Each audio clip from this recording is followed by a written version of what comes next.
Di sebuah pesantren yang terletak di pelosok desa, kehidupan para santri berjalan dengan tenang.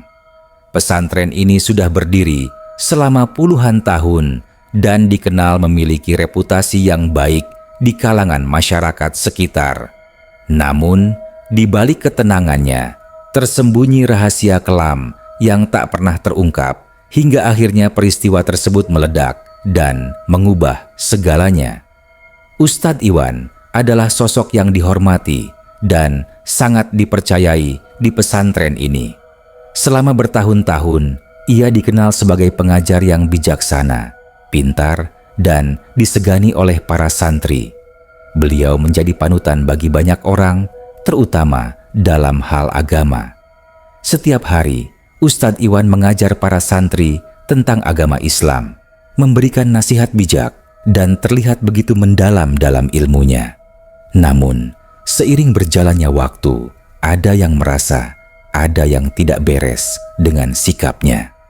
Para santri perempuan yang pada awalnya merasa nyaman berada di bawah bimbingannya, mulai merasakan perubahan sikap dari ustadz tersebut. Pada mulanya, mereka merasa hanya sekadar keakraban seorang pengajar dengan muridnya. Namun, lama-kelamaan, keakraban itu terasa semakin menakutkan. Siti, seorang santri muda yang baru beberapa bulan belajar di pesantren tersebut, adalah salah satu yang pertama kali merasa tidak nyaman dengan Ustadz Iwan. Setiap kali ada kesempatan, sang Ustadz akan berusaha mendekati dirinya lebih dekat, berlama-lama saat memberi pelajaran, dan terkadang berbicara dengan nada yang lebih lembut dan intim. Siti merasa ada yang aneh, tetapi dia tidak tahu harus berbuat apa. Beberapa minggu setelahnya, Siti akhirnya menyaksikan dengan mata kepalanya sendiri perbuatan yang sangat tidak layak dilakukan oleh seorang ustadz. Suatu malam, setelah pengajian selesai, Siti memutuskan untuk mengajak beberapa temannya berbicara di luar pesantren. Mereka melewati halaman belakang pesantren dan saat itulah Siti melihat sesuatu yang membuatnya terkejut. Dari jendela kamar Ustadz Iwan, terlihat sosoknya sedang bersama seorang santri perempuan. Awalnya Siti berpikir itu hanya ilusi atau salah lihat.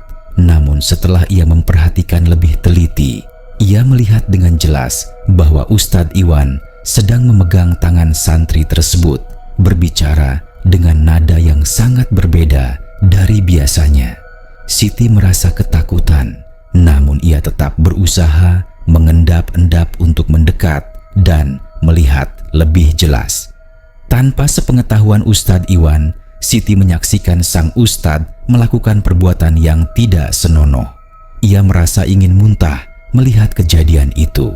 Hatinya yang penuh kebingungan berubah menjadi marah. Mengapa orang yang selama ini dihormati bisa melakukan hal seburuk itu? Ia segera berlari meninggalkan tempat itu dan menuju ke asrama teman-temannya. Hatinya penuh dengan kecemasan. Sesampainya di asrama, Siti memberitahu teman-temannya tentang apa yang ia lihat. Awalnya, mereka tidak percaya. Mereka merasa ini adalah sebuah kebohongan atau mungkin salah paham. Namun, melihat ketakutan di wajah Siti, mereka mulai percaya. Mereka bersepakat untuk mencari bukti lebih lanjut dan melaporkan kejadian itu ke pengurus pesantren. Namun, mereka tahu ini bukan perkara yang mudah. Ustadz Iwan adalah tokoh yang sangat dihormati di pesantren dan melawan beliau bisa berisiko besar. Siti dan teman-temannya akhirnya memutuskan untuk menyelidiki lebih lanjut. Mereka mulai memantau setiap langkah Ustadz Iwan dengan hati-hati. Siti merasa takut setiap kali mendekat ke kamar Ustadz Iwan, tetapi ia tahu bahwa mereka harus berani mengungkapkan kebenaran. Selama beberapa malam berturut-turut, mereka mengawasi segala aktivitas Ustadz Iwan. Semakin mereka menyelidiki, semakin mereka menyadari bahwa ada banyak kejadian aneh yang terjadi di sekitar pesantren. Beberapa santri perempuan mulai menghilang secara misterius dan ada laporan tentang santri yang merasa tidak nyaman dengan perbuatan Ustadz Iwan. Pada suatu malam yang penuh ketegangan, Siti akhirnya memutuskan untuk melaporkan kejadian ini kepada seorang tokoh masyarakat yang cukup dihormati. Tokoh tersebut adalah seorang pengurus pesantren yang juga memiliki pengaruh besar di desa tersebut. Setelah mendengar cerita Siti dan teman-temannya, pengurus pesantren itu sangat terkejut. Ia tidak menyangka bahwa seorang ustadz yang begitu dihormati bisa melakukan hal-hal tercela seperti ini. Pengurus pesantren memutuskan untuk mengumpulkan bukti-bukti lebih lanjut. Mereka mulai menginterogasi beberapa santri perempuan yang selama ini dianggap sebagai korban. Dari sana terungkap bahwa banyak santri yang merasa terintimidasi dan diperlakukan secara tidak wajar oleh Ustadz Iwan. Mereka takut melapor karena takut dihukum atau disalahkan. Namun, perbuatan Ustadz Iwan tak bisa dibiarkan begitu saja. Pengurus pesantren bersama warga akhirnya memutuskan untuk menindak tegas Ustadz Iwan. Dengan amarah yang memuncak, mereka menuju ke rumah Ustadz Iwan pada malam yang gelap. Mereka tidak datang untuk bertanya, melainkan untuk memberikan hukuman yang pantas bagi sang ustadz. Di rumah Ustadz Iwan, suasana berubah menjadi mencekam. Warga yang marah menyerbu masuk ke rumahnya tanpa memberi kesempatan untuk Ustadz Iwan membela diri. Mereka menghakimi sang ustadz dengan penuh kekerasan. Tubuh Ustadz Iwan dipukul, ditendang, dan dihantam dengan berbagai benda keras. Jeritan dan suara tangisan tidak mampu menahan amukan massa yang sudah kehilangan akal sehat. Ustadz Iwan akhirnya tewas mengenaskan di depan mata mereka. Kematian Ustadz Iwan tidak hanya menyisakan luka mendalam bagi para korban dan keluarga yang ditinggalkan, tetapi juga meninggalkan bekas yang tidak bisa dilupakan. Tidak lama setelah itu, kejadian-kejadian aneh mulai terjadi di pesantren. Suara-suara aneh mulai terdengar di malam hari, bisikan dari arah yang tak jelas, dan penampakan sosok yang menyeramkan. Semua orang merasa bahwa arwah Ustadz Iwan yang mati mengenaskan tidak bisa tenang begitu saja. Ia mulai gentayangan, mencari pembalasan atas kematiannya yang tragis. Para santri dan warga yang tinggal di sekitar pesantren mulai merasakan teror yang semakin menjadi-jadi. Sejumlah santri yang menginap di asrama mengaku sering terbangun di tengah malam, mendengar suara langkah kaki di lorong yang sepi. Beberapa bahkan melaporkan bahwa mereka merasa seperti diawasi oleh mata yang tidak tampak, seakan-akan ada yang mengintai mereka dari balik kegelapan. Kematian Ustadz Iwan tidak hanya mengubah kehidupan pesantren, tetapi juga mengganggu ketenangan desa di sekitarnya. Teror yang muncul setelahnya bukan hanya sekadar kisah horor biasa, tetapi sebuah kenyataan yang melibatkan rasa takut, ketidakpastian, dan perasaan tak terungkapkan yang mendalam. Warga dan para santri mulai merasakan hal-hal yang tidak bisa dijelaskan dengan logika. Kejadian-kejadian aneh mulai terungkap dengan semakin jelas, dan itu semua bermula dari malam-malam yang semakin gelap di pesantren. Para santri yang tinggal di asrama mengaku bahwa mereka merasa terjaga oleh sesuatu yang tak terlihat. Setiap malam mereka merasakan seakan ada yang mengintai mereka dari kegelapan. Suara-suara aneh pun mulai terdengar di lorong-lorong kosong. Kadang-kadang suara langkah kaki yang berat dan lambat, kadang-kadang suara bisikan yang tidak bisa dimengerti. Beberapa santri bahkan melihat bayangan bergerak di sepanjang koridor yang sunyi. Pada malam pertama, setelah kematian Ustadz Iwan, Siti yang menjadi saksi pertama perbuatan keji sang Ustadz terbangun dengan keringat dingin. Ia mendengar suara langkah kaki di luar kamarnya. Langkah itu semakin mendekat, meskipun tidak ada seorang pun yang terlihat. Ia mencoba menenangkan dirinya, berpikir bahwa mungkin itu hanya suara angin atau kesalahan pendengaran. Namun, langkah itu semakin jelas terdengar. Siti dengan hati berdebar membuka pintu kamar perlahan dan melihat keluar. Hanya ada kegelapan yang menyelimuti lorong, tak ada siapapun. Namun, saat ia kembali memasuki kamarnya, ia merasakan sesuatu yang sangat asing. Bau busuk yang sangat menyengat tiba-tiba memenuhi udara. Bau itu begitu kuat, seperti bau tubuh yang membusuk. Siti menutup pintu kamarnya dengan cepat dan bersembunyi di bawah selimut, mencoba mengabaikan ketakutannya. Tetapi, bau itu semakin kuat, seakan menyusup melalui celah-celah di dinding kamar. Tak hanya Siti, beberapa santri lain juga mulai merasakan adanya kehadiran yang tidak diinginkan.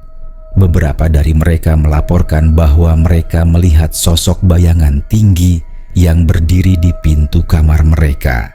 Namun, ketika dilihat lebih dekat, bayangan itu menghilang dalam sekejap.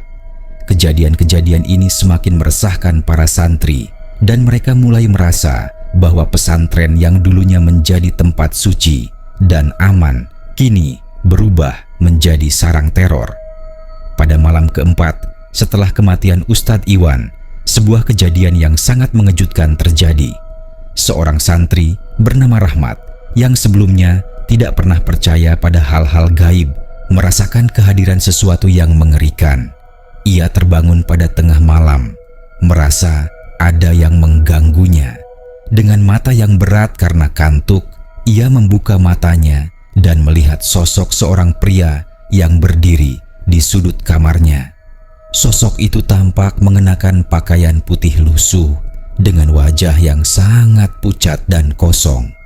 Ketika Rahmat mencoba berteriak, suara itu terhenti, seperti ditelan oleh kegelapan. Sosok itu tiba-tiba menghilang, meninggalkan bau busuk yang sama seperti yang dirasakan Siti. Keesokan paginya, Rahmat menceritakan pengalamannya kepada teman-temannya. Beberapa dari mereka bahkan mulai menduga bahwa sosok yang mereka lihat adalah arwah Ustadz Iwan. Mereka merasa bahwa sosok tersebut kembali untuk mencari pembalasan atas kematiannya.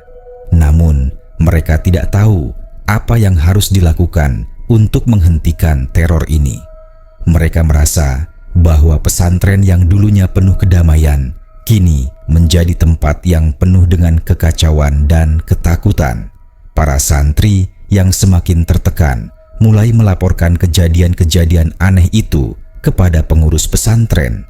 Namun, pengurus pesantren yang sudah mengetahui kematian Ustadz Iwan merasa tidak ada yang bisa dilakukan. Mereka hanya bisa berdoa dan berharap agar teror tersebut segera berakhir. Namun, semakin hari, teror itu semakin menjadi-jadi. Salah seorang pengurus pesantren yang merasa tidak bisa tinggal diam, memutuskan untuk pergi ke rumah seorang dukun yang terkenal di desa itu. Dukun tersebut dikenal karena kemampuannya dalam menangani masalah gaib. Pengurus pesantren tersebut berharap dukun itu bisa membantu menghentikan teror yang sedang terjadi di pesantren. Sesampainya di rumah dukun, pengurus pesantren tersebut menceritakan semua kejadian yang telah terjadi di pesantren. Dukun itu mendengarkan dengan seksama dan kemudian berkata, "Ini adalah perbuatan yang tidak bisa dimaafkan. Arwah Ustadz Iwan yang tidak tenang kini bergentayangan karena tidak ada yang bisa menghalangi kemarahannya. Dia merasa dikhianati oleh orang-orang yang menghakiminya dan kini dia mencari pembalasan." Dukun itu kemudian memberikan beberapa petunjuk untuk menenangkan arwah yang gentayangan. Namun, dia juga memperingatkan bahwa hal itu tidak akan mudah. Arwah Ustadz Iwan harus diberi pembalasan atas perbuatannya, namun bukan dengan cara kekerasan atau kebencian, melainkan dengan cara yang lebih bijak. Jika tidak, arwah tersebut akan terus meneror dan tidak akan pernah tenang. Pengurus pesantren itu kembali ke pesantren dengan hati cemas. Mereka merasa bingung dan tidak tahu harus berbuat apa. Sementara itu, para santri semakin merasa tidak aman. Banyak di antara mereka yang meminta untuk pulang ke rumah, tetapi mereka tidak tahu apakah mereka akan aman di luar pesantren atau justru lebih aman tinggal di tempat yang terkutuk ini. Pada suatu malam yang sangat gelap, ketika angin berhembus kencang dan langit penuh dengan awan hitam, sebuah kejadian yang sangat menakutkan terjadi. Salah seorang santri bernama Farhan yang baru saja kembali dari luar pesantren berjalan menuju asrama. Tiba-tiba, ia merasakan langkah-langkah yang mengikuti di belakangnya. Awalnya, ia berpikir bahwa itu hanya teman-temannya. Tetapi saat ia menoleh, ia melihat tidak ada seorang pun di belakangnya. Ia kembali melangkah, tetapi langkah-langkah itu semakin mendekat. Rasanya seperti ada yang mengikuti dengan sangat dekat, seakan siap menerkam kapan saja. Farhan berlari kencang, namun langkah-langkah itu semakin cepat dan semakin keras. Tak lama setelah itu, ia melihat bayangan tinggi dengan pakaian putih lusuh yang tampak sangat familiar. Sosok itu berdiri di ujung jalan, menatapnya dengan mata kosong. Farhan berteriak sekuat tenaga, namun teriakannya seolah-olah tidak didengar oleh siapapun. Sosok itu perlahan mendekat dan berhenti hanya beberapa langkah darinya. Dengan suara serak yang penuh amarah, sosok itu berbisik, "Aku tidak akan pernah tenang. Kalian akan merasakan akibatnya." Tiba-tiba, sosok itu menghilang begitu saja dan Farhan jatuh terduduk di tanah, ketakutan setengah mati. Hari-hari di pesantren semakin berat bagi para santri. Kejadian-kejadian mengerikan yang mereka alami tak kunjung berhenti. Rasa takut menghantui setiap sudut pesantren, membuat setiap langkah terasa berat dan penuh keraguan. Tidak ada yang merasa aman.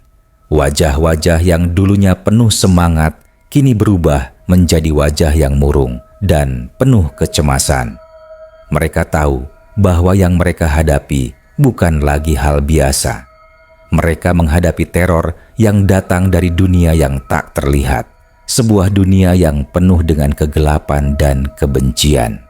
Para santri yang bertahan mulai mencari cara untuk menghentikan teror yang semakin menggila. Mereka berbicara dengan pengurus pesantren yang tampaknya juga merasa terperangkap dalam ketakutan yang sama. Namun, satu-satunya jalan yang mereka tahu adalah melalui ritual-ritual gaib yang dipercaya bisa mengusir roh jahat. Salah satu dari mereka, Hafiz, yang merasa harus melindungi teman-temannya, mencari dukun yang lebih berpengalaman. Dukun tersebut dikenal sebagai orang yang mampu mengatasi gangguan-gangguan gaib yang sangat kuat, dan ia memberi petunjuk tentang bagaimana mereka harus bertindak. Dengan perasaan cemas, Hafiz dan beberapa santri lainnya mendatangi rumah dukun tersebut. Dukun itu, seorang lelaki tua yang matanya telah kabur, menyambut mereka dengan wajah serius. "Kalian datang ke sini karena sesuatu yang besar, yang sangat kuat.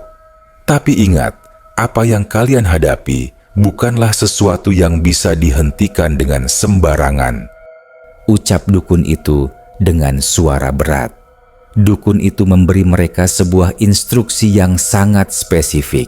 Mereka harus melakukan ritual tertentu di malam hari, di tengah-tengah pekarangan pesantren yang terkenal angker. Ritual itu melibatkan pembacaan ayat-ayat tertentu dari Al-Quran, serta membawa barang-barang yang dipercaya bisa menangkal energi jahat, seperti garam, minyak wangi, dan air dari sumur yang paling dalam di desa. Malam itu, para santri yang terpilih untuk melakukan ritual tersebut mulai mempersiapkan segala sesuatunya. Mereka merasa tidak nyaman, namun juga tak punya pilihan lain. Mereka tahu bahwa mereka harus mencoba atau akan terus dihantui oleh teror ini tanpa akhir. Begitu semuanya siap, mereka berkumpul di halaman depan pesantren yang gelap gulita. Hanya suara angin malam yang terdengar, seakan mendengarkan setiap langkah mereka. Hafiz, yang menjadi pemimpin ritual malam itu, mulai membaca doa dengan suara gemetar. Setiap kata yang ia ucapkan seakan bergema di seluruh sudut pesantren, namun tak ada yang bisa memecah keheningan malam itu. Udara terasa berat, seperti ada sesuatu yang menekan dada mereka. Tiba-tiba, sebuah suara keras terdengar, membuat mereka semua terkejut. Jangan coba-coba mengusirku. Suara itu begitu kasar dan mengerikan, seakan berasal dari kedalaman bumi. Mereka semua menoleh dengan wajah pucat. Sosok itu muncul dari kegelapan. Bayangan tinggi dengan pakaian putih lusuh, wajah yang rusak, dan mata yang kosong menatap mereka dengan penuh kebencian. Itu adalah arwah Ustadz Iwan. Ritual yang sedang dilakukan langsung dihentikan. Arwah itu tampaknya tak terima dengan apa yang sedang mereka lakukan. Aku tidak akan pergi, kalian yang harus pergi. Teriaknya dengan suara serak, begitu keras seolah mengguncang tanah. Satu persatu, santri yang ada di sana mulai merasakan efek dari teror yang dibawa oleh arwah itu. Hafiz, yang paling depan, merasakan sakit yang luar biasa di dadanya. Seakan ada sesuatu yang menekan dari dalam. Ia jatuh, tersungkur ke tanah, seakan tak sanggup menahan beban berat yang datang dari makhluk tersebut. Beberapa santri lain juga merasakan hal yang sama. Mereka merasa seperti ada tangan dingin yang mencengkeram tubuh mereka, seakan menarik mereka ke dalam kegelapan yang tak terjamah. Mereka segera melarikan diri ke dalam pesantren, mencari perlindungan. Namun, arwah Ustadz Iwan tidak memberikan kesempatan. Ia mengikuti mereka, mengintai di setiap sudut, mengisi udara dengan bau busuk yang menyengat. Beberapa santri mulai berteriak ketakutan. Mereka merasakan hawa dingin yang menusuk hingga tulang, seakan ada sesuatu yang sangat jahat sedang mendekat. Keanehan semakin menjadi-jadi setelah kejadian itu. Warga desa yang tinggal di sekitar pesantren juga merasakan perubahan yang mencurigakan. Beberapa warga mengaku mendengar suara-suara aneh, seperti langkah kaki yang berat, serta suara bisikan yang tidak bisa dipahami.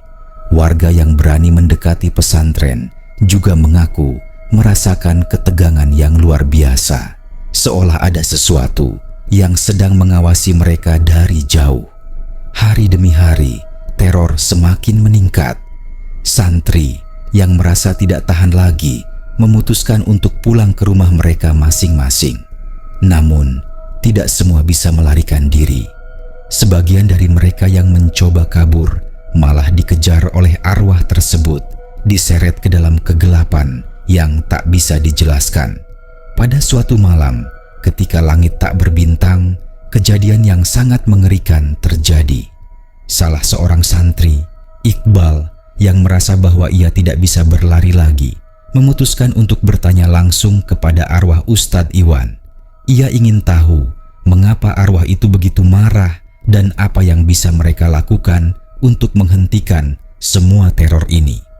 Iqbal dengan berani mendekati area yang disebut-sebut sebagai tempat terakhir Ustadz Iwan disiksa massa sebelum tewas.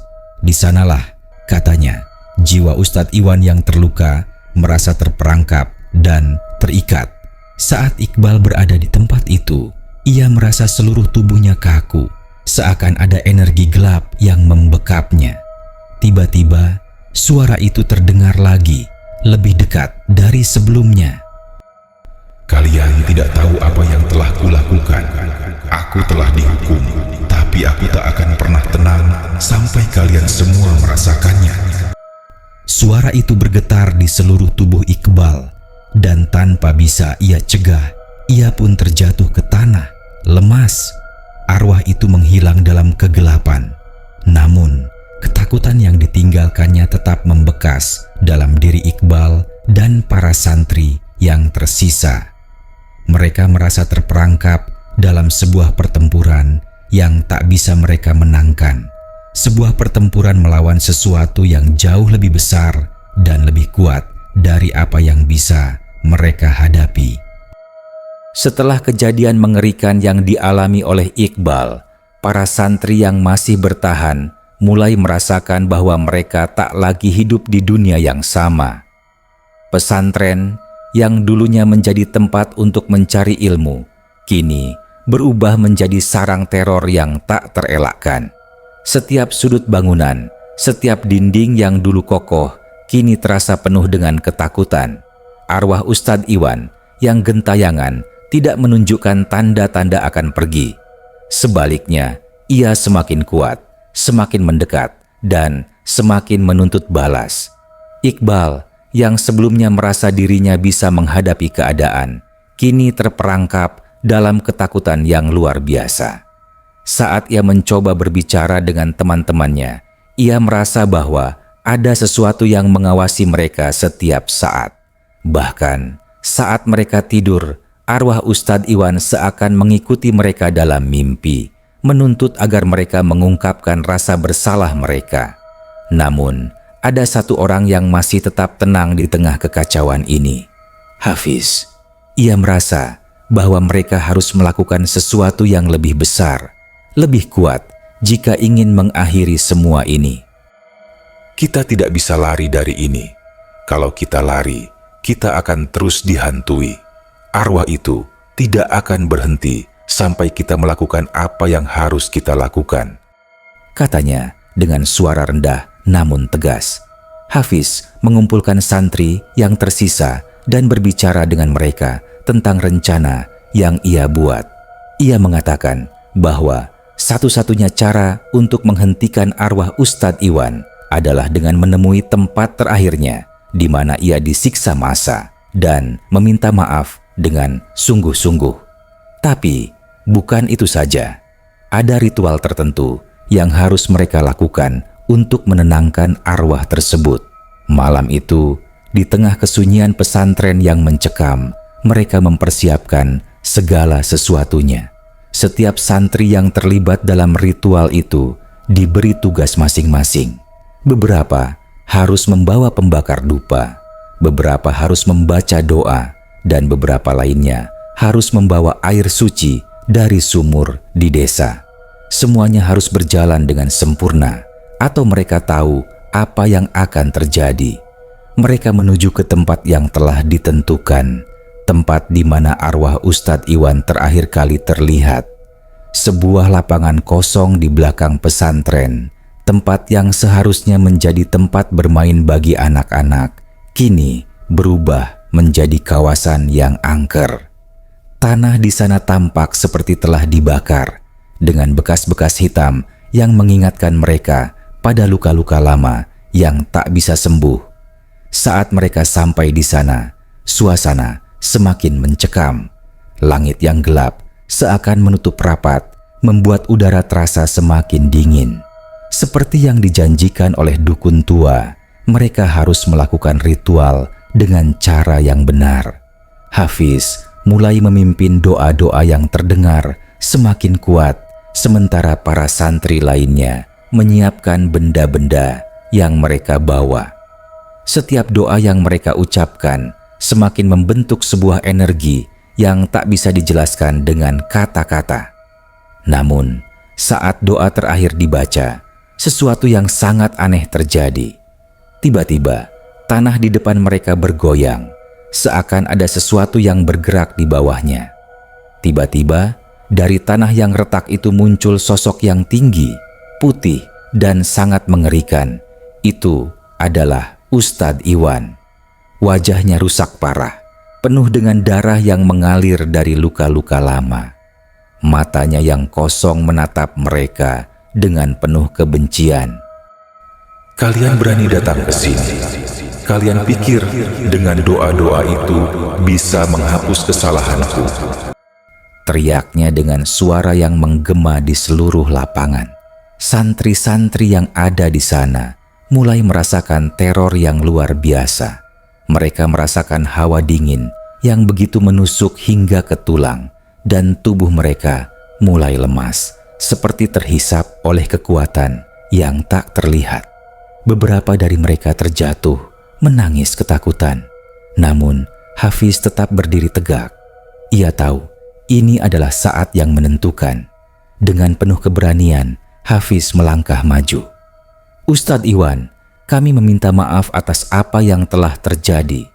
Kami tahu bahwa kami tidak bisa mengubah masa lalu, tapi kami ingin memberikan penghormatan terakhir kepada Anda. Kami akan menebus kesalahan ini, kata Hafiz. Suaranya bergetar, namun penuh keyakinan. Arwah itu terdiam sejenak, seolah-olah terkejut dengan kata-kata Hafiz, namun hanya sejenak. Penghormatan? Kalian tak berhak memberi penghormatan. Aku dibunuh dengan kejam, dan kalian datang dengan doa kosong ini untuk menenangkan jiwa yang terluka ini. Teriaknya lagi, suaranya menggema dengan kekuatan yang mengerikan. Tanpa peringatan, arwah itu melangkah maju, semakin mendekatkan dirinya ke arah Hafiz. Semua santri yang ada di sana merasakan ketakutan yang begitu besar, seolah-olah dunia ini akan segera berakhir. Tiba-tiba, dengan suara yang keras, arwah itu melemparkan diri ke arah mereka.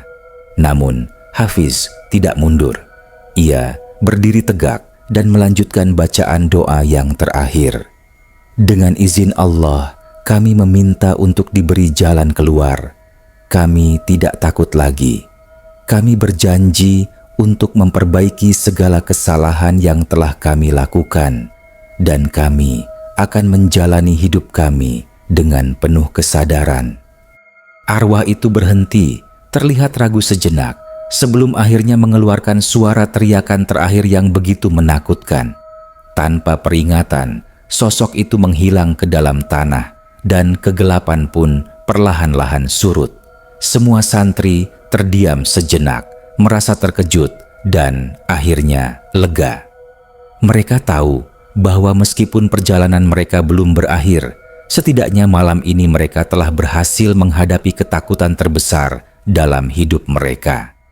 Namun, setelah kejadian itu, para santri mulai menyadari bahwa meski arwah Ustadz Iwan telah pergi, ketakutan yang mereka rasakan akan selalu menghantui. Setiap malam, mereka tidak pernah tahu apakah mereka benar-benar selamat ataukah ada sesuatu yang masih mengawasi mereka dari kegelapan yang jauh lebih dalam. Keheningan pasca pertempuran dengan arwah Ustadz Iwan hanya bersifat sementara. Meskipun malam itu mereka berhasil mengusirnya dengan doa dan ritual yang dilakukan dengan penuh keyakinan, ketakutan yang mendalam tetap menghantui setiap sudut pesantren.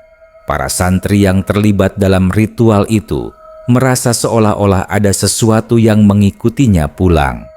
Bukan hanya ketakutan terhadap arwah yang sudah menghilang, tetapi ada perasaan bahwa mereka belum sepenuhnya bebas dari ancaman yang lebih besar.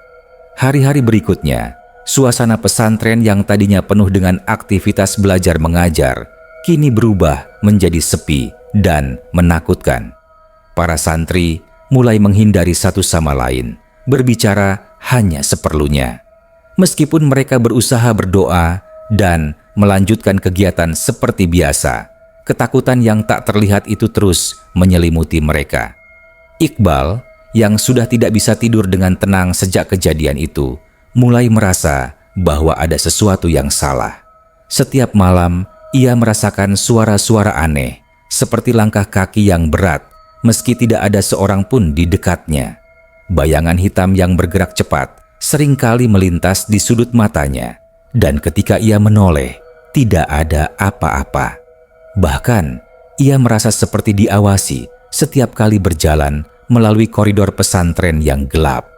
Di suatu malam yang kelam, saat Iqbal sedang berjalan sendirian menuju ruang makan untuk mengambil air, ia melihat sesuatu yang membuat darahnya membeku. Di ujung koridor, tampak sosok pria berwajah rusak, mengenakan pakaian yang sama seperti yang dipakai Ustadz Iwan sebelum ia dihukum massa. Sosok itu berdiri di sana, menatapnya dengan tatapan kosong yang penuh kebencian. Suara Desis yang seperti bisikan terdengar, mengucapkan kata-kata yang tidak bisa dipahami.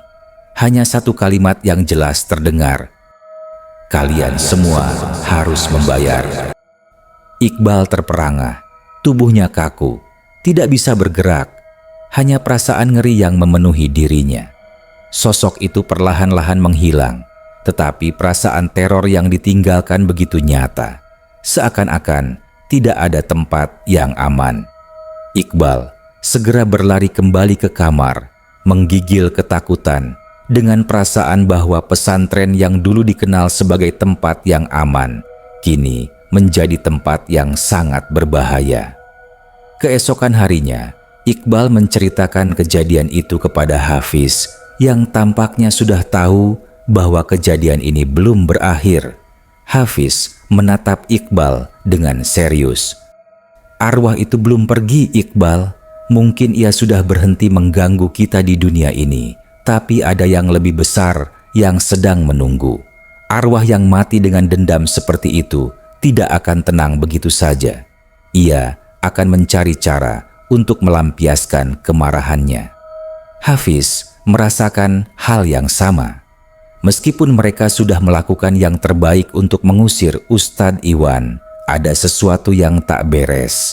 Kejadian-kejadian aneh yang terus terjadi menunjukkan bahwa arwah tersebut tidak berhenti hanya karena mereka melaksanakan ritual. Arwah itu mungkin sudah berpindah dimensi, tapi masih mempengaruhi dunia nyata. Semakin lama, kejadian aneh semakin sering terjadi. Santri-santri yang sebelumnya masih bisa tidur dengan tenang kini mulai mengalami hal yang sama dengan Iqbal. Mereka merasa ada tangan yang menggenggam dengan erat pergelangan tangan mereka saat tengah tidur, hanya untuk terbangun dan menemukan tak ada siapapun di dekatnya. Beberapa merasa ada sosok yang melintas di depan kamar mereka. Namun, ketika membuka pintu, tak ada siapapun di luar sana. Para santri yang tak terhitung jumlahnya mulai merasakan ketakutan yang tidak bisa dijelaskan dengan kata-kata. Mereka tidak tahu apakah mereka masih dalam dunia nyata atau sudah berada di dalam dunia yang berbeda, dunia yang dihantui oleh arwah penuh dendam. Hafiz merasa bahwa satu-satunya cara untuk mengakhiri teror ini adalah dengan kembali menemui tempat kejadian, tempat di mana Ustadz Iwan disiksa oleh massa. Namun, kali ini mereka harus melakukan lebih dari sekadar ritual. Mereka harus mencari tahu siapa sebenarnya yang menyebabkan kematian Ustadz Iwan. Ada sesuatu yang lebih besar, lebih gelap, yang berada di balik teror ini. Di malam yang penuh ketegangan, Hafiz mengajak beberapa santri untuk kembali ke tempat itu, tempat di mana mereka pertama kali bertemu dengan arwah Ustadz Iwan. Suasana malam itu semakin mencekam, bahkan bintang-bintang di langit seolah-olah tertutup awan gelap yang menambah kesan suram. Setiap langkah yang mereka ambil terasa semakin berat. Udara di sekitar mereka semakin dingin, dan suara malam yang biasanya menenangkan kini berubah menjadi suara yang menyeramkan. Saat mereka sampai di lokasi yang pernah menjadi saksi bisu dari kematian Ustadz Iwan, suasana menjadi semakin mencekam. Tanah yang dulu retak dan hitam kini tampak seperti tertutup kabut tebal yang datang begitu cepat. Ketika mereka melangkah lebih jauh, kabut itu semakin tebal dan suara-suara aneh mulai terdengar, bisikan yang penuh dengan kebencian seperti suara yang berasal dari dalam tanah. Tiba-tiba, dari dalam kabut muncul sosok yang sangat familiar bagi mereka, Ustadz Iwan, dengan wajah yang lebih mengerikan dari sebelumnya. Kali ini, ia tidak hanya berdiri diam. Ia bergerak dengan cepat, melompat ke arah mereka dengan kecepatan yang tidak manusiawi. Dengan suara mengerikan, ia berteriak, Kalian pikir bisa mengusirku? Kalian hanya akan menyaksikan kematian yang lebih buruk. Ketika Hafiz dan santri lainnya mencoba berlari, mereka menemukan diri mereka terjebak dalam lingkaran yang tak bisa keluar. Mereka kembali ke tempat yang sama, meskipun mereka merasa telah berjalan sangat jauh. Seperti sudah diprediksi, mereka tidak bisa melarikan diri. Mereka harus menghadapi arwah itu, atau terperangkap dalam dunia yang penuh kegelapan selamanya. Arwah Ustadz Iwan yang kini tampak lebih mengerikan, melangkah maju dengan marah. Namun, Hafiz yang terakhir kali bertahan berdoa dengan sepenuh hati. Kali ini, doa itu bukan hanya untuk pengampunan, tetapi untuk keselamatan mereka semua. Dengan kekuatan yang luar biasa, doa Hafiz menembus kegelapan, dan arwah itu pun menghilang, kali ini untuk selamanya. Namun, meskipun teror telah berakhir, mereka tahu bahwa pengalaman ini akan terus membayangi mereka. Pesantren kembali menjadi tempat yang aman, tapi kenangan akan teror itu tetap menghantui mereka semua. Mereka sadar bahwa dunia yang mereka tinggali ini penuh dengan hal-hal yang tak bisa dipahami, dan beberapa teror mungkin tidak akan pernah benar-benar hilang. Namun, setidaknya mereka bisa kembali ke kehidupan mereka dengan pelajaran yang sangat berharga, bahwa dalam hidup tak semua yang terlihat aman itu benar-benar aman.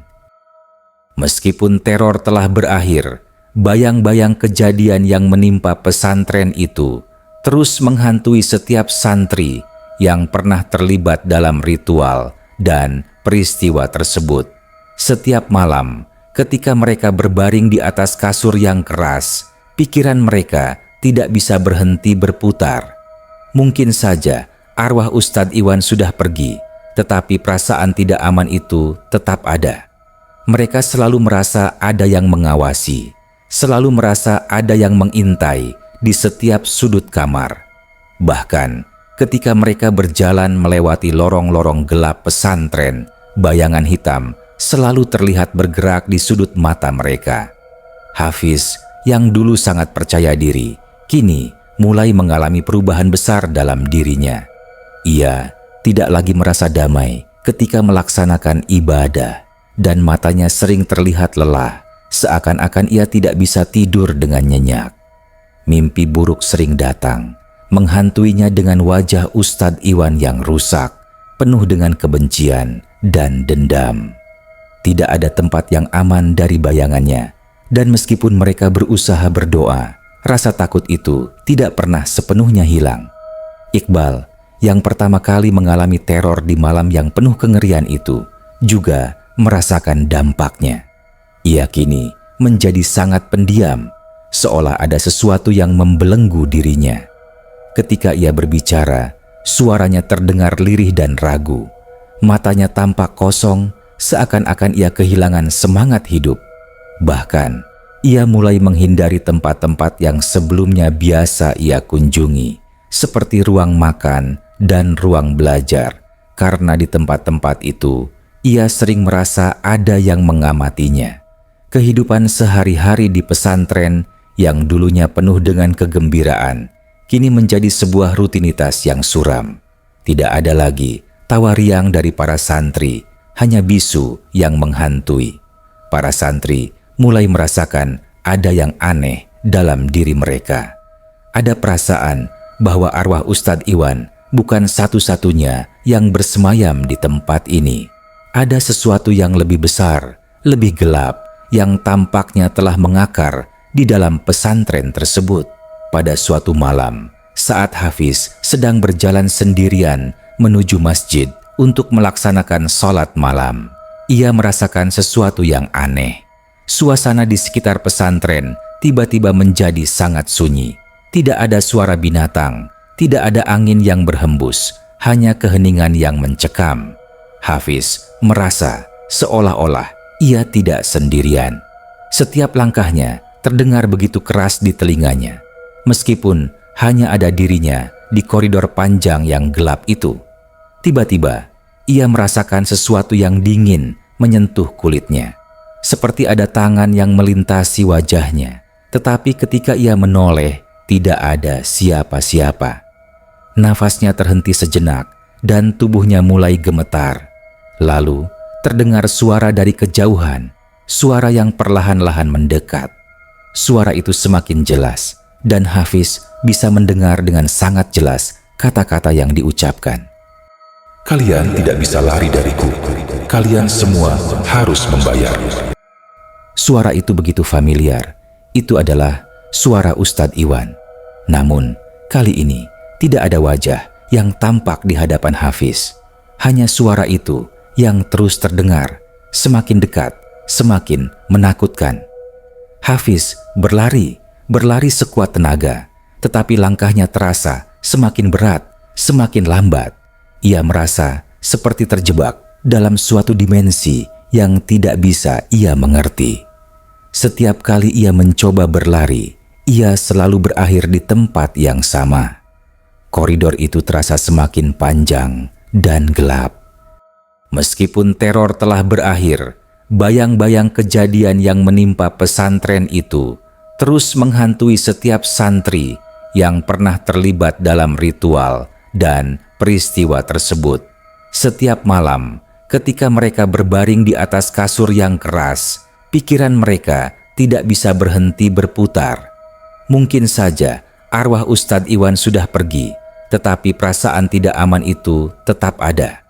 Mereka selalu merasa ada yang mengawasi, selalu merasa ada yang mengintai di setiap sudut kamar.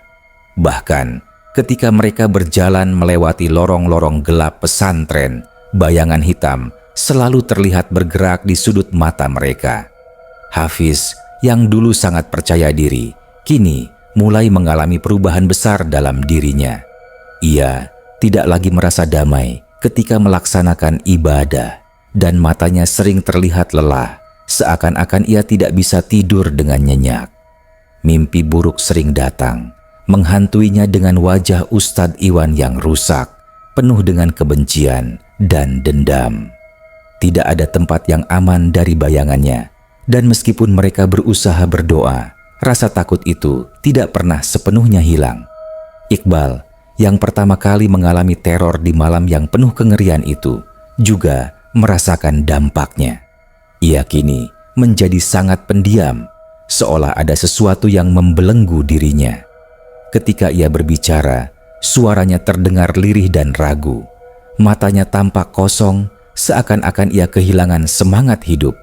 Bahkan, ia mulai menghindari tempat-tempat yang sebelumnya biasa ia kunjungi, seperti ruang makan dan ruang belajar, karena di tempat-tempat itu ia sering merasa ada yang mengamatinya. Kehidupan sehari-hari di pesantren yang dulunya penuh dengan kegembiraan, kini menjadi sebuah rutinitas yang suram. Tidak ada lagi tawa riang dari para santri, hanya bisu yang menghantui. Para santri mulai merasakan ada yang aneh dalam diri mereka. Ada perasaan bahwa arwah Ustadz Iwan bukan satu-satunya yang bersemayam di tempat ini. Ada sesuatu yang lebih besar, lebih gelap, yang tampaknya telah mengakar di dalam pesantren tersebut. Pada suatu malam, saat Hafiz sedang berjalan sendirian menuju masjid untuk melaksanakan sholat malam, ia merasakan sesuatu yang aneh. Suasana di sekitar pesantren tiba-tiba menjadi sangat sunyi. Tidak ada suara binatang, tidak ada angin yang berhembus, hanya keheningan yang mencekam. Hafiz merasa seolah-olah ia tidak sendirian. Setiap langkahnya terdengar begitu keras di telinganya, meskipun hanya ada dirinya di koridor panjang yang gelap itu. Tiba-tiba, ia merasakan sesuatu yang dingin menyentuh kulitnya. Seperti ada tangan yang melintasi wajahnya, tetapi ketika ia menoleh, Tidak ada siapa-siapa. Nafasnya terhenti sejenak dan tubuhnya mulai gemetar. Lalu terdengar suara dari kejauhan, suara yang perlahan-lahan mendekat. Suara itu semakin jelas dan Hafiz bisa mendengar dengan sangat jelas kata-kata yang diucapkan. Kalian tidak bisa lari dariku. Kalian semua harus membayar. Suara itu begitu familiar. Itu adalah suara Ustadz Iwan. Namun, kali ini tidak ada wajah yang tampak di hadapan Hafiz. Hanya suara itu yang terus terdengar, semakin dekat, semakin menakutkan. Hafiz berlari sekuat tenaga, tetapi langkahnya terasa semakin berat, semakin lambat. Ia merasa seperti terjebak dalam suatu dimensi yang tidak bisa ia mengerti. Setiap kali ia mencoba berlari, ia selalu berakhir di tempat yang sama. Koridor itu terasa semakin panjang dan gelap. Saat ia mencapai pintu masjid, ia berhenti sejenak, terengah-engah. Ia menoleh ke belakang, dan untuk sekejap, ia melihat sosok yang sangat familiar. Ustadz Iwan, dengan wajahnya yang hancur, matanya yang kosong, dan senyum mengerikan yang menghiasi wajahnya. Sosok itu berdiri di sana, menatapnya dengan penuh kebencian. Namun, sebelum Hafiz bisa berteriak atau melarikan diri, sosok itu menghilang begitu saja, seolah-olah hanya ilusi. Hafiz merasa lemas, hampir jatuh ke tanah. Ia tidak tahu apakah itu nyata atau hanya perasaan takut yang sudah terlalu lama terkumpul dalam dirinya. Yang ia tahu, teror ini belum berakhir. Keesokan harinya, Hafiz tidak bisa tidur sepanjang malam. Ia merasa ada yang mengikutinya, mengawasinya dari kejauhan. Ketika ia menceritakan kejadian itu kepada Iqbal, Iqbal hanya menatapnya dengan mata yang kosong. Iqbal mengerti perasaan Hafiz karena ia merasakannya juga. Mereka semua merasa seperti terperangkap dalam sebuah siklus yang tak berujung. Keputusannya bulat.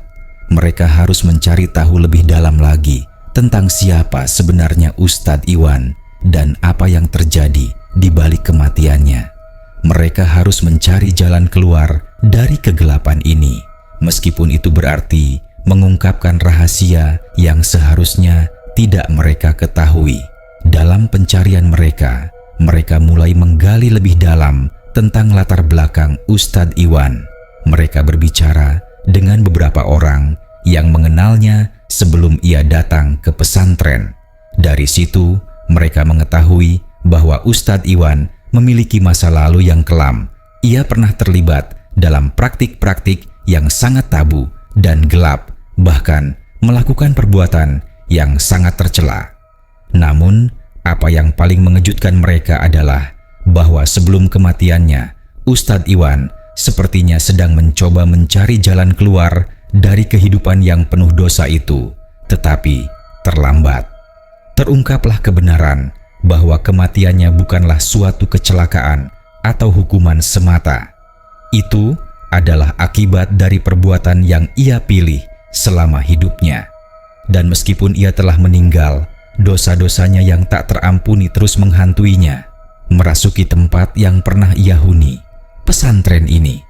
Namun, meskipun mereka telah mengetahui kebenaran, perasaan ketakutan tetap menyelimuti mereka. Teror yang mereka alami bukan hanya akibat dari arwah Ustadz Iwan, tetapi dari kutukan yang telah ditinggalkan oleh perbuatan kejam yang pernah terjadi di tempat ini. Dan meskipun mereka berusaha keras untuk melanjutkan hidup, mereka tahu satu hal, teror ini akan terus menghantui mereka, bahkan jika mereka mencoba untuk melupakan semuanya. Pesantren yang dulu damai kini telah berubah selamanya.